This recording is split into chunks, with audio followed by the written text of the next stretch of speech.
Hi!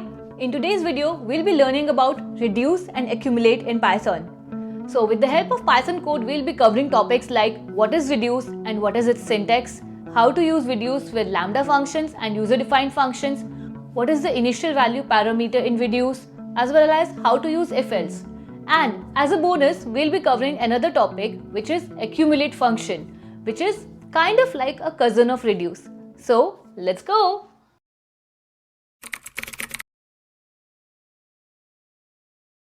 To understand reduce function, let's firstly see the syntax.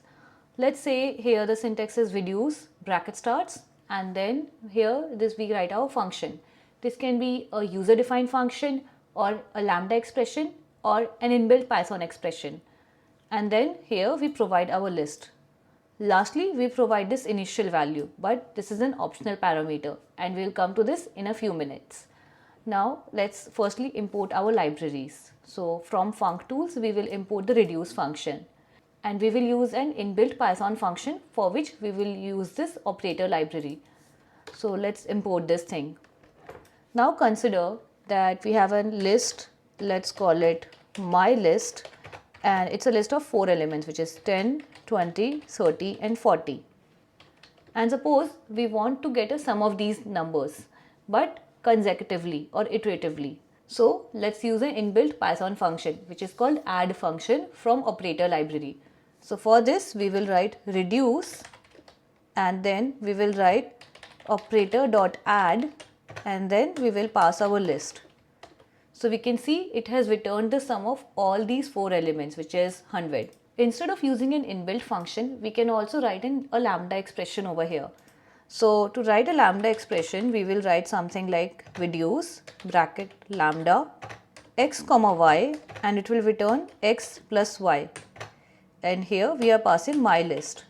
Notice reduce passes each and every single element of the list. That's why here firstly it's passing the first 2 elements, that is 10 and 20, and then it will return the output as the sum of it, which is 30.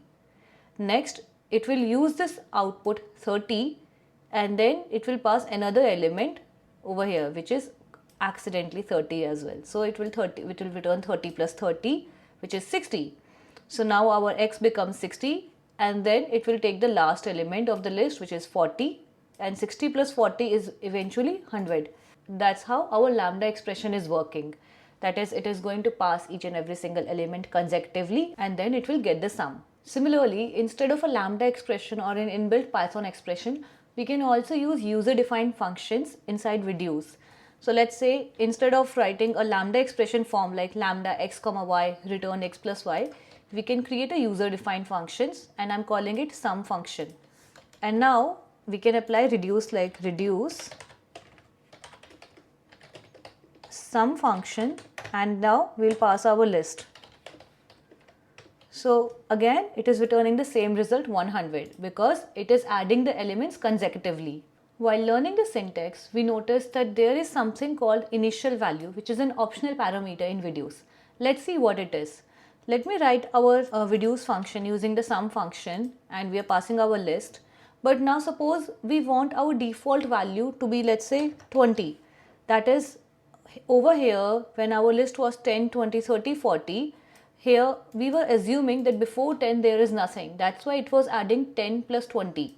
But here we are giving an initial value, that is 20. So before adding all of the numbers in our list here, instead it will add firstly 20 and then it will add the remaining numbers in the list. Then if we run this, we will see the output here is 120 instead of 100 because now before adding the first element in the list, it is adding 20 to that. Similarly, instead of 20, if we write 1000, so we can see that our result is now 1100. Next, we will see that using reduce, we can also find product of the numbers in a list. Suppose let's see again our list is 10, 20, 30 and 40. And now if we want the product of these numbers, we will use the reduce function as reduce. Let me use a lambda expression again.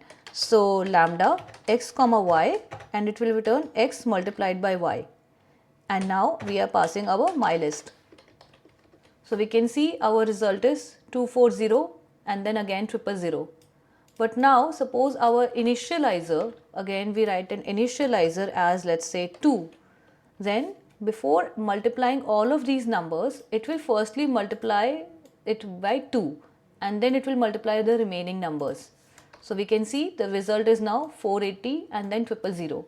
You know, in reduce function we can also apply an if else. Let's have a look at our list.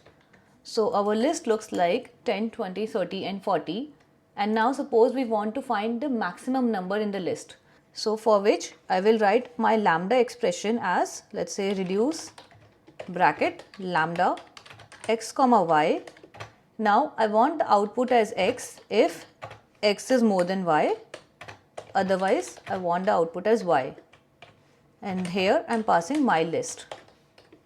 So over here it will take the input as each and every single consecutive element and then it will return x if x is more than y. So it will firstly take 10 and 20.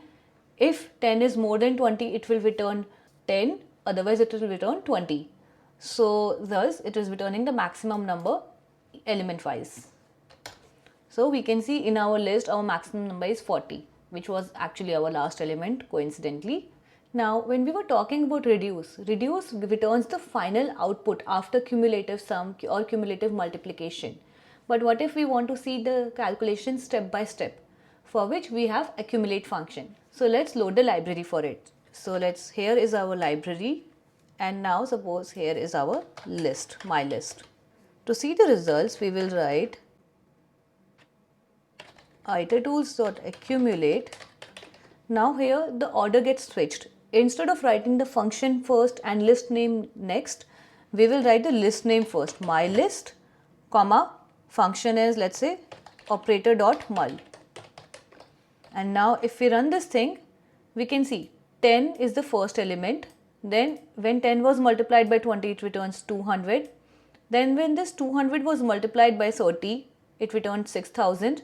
And when this 6000 was multiplied by 40, it returned 240,000.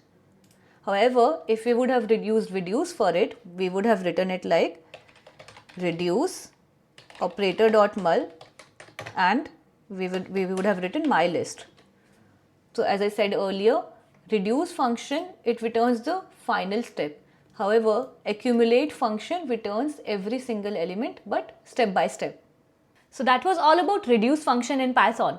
Let us know in the comments below how did you find this video and stay tuned for upcoming content. Until then, see you soon.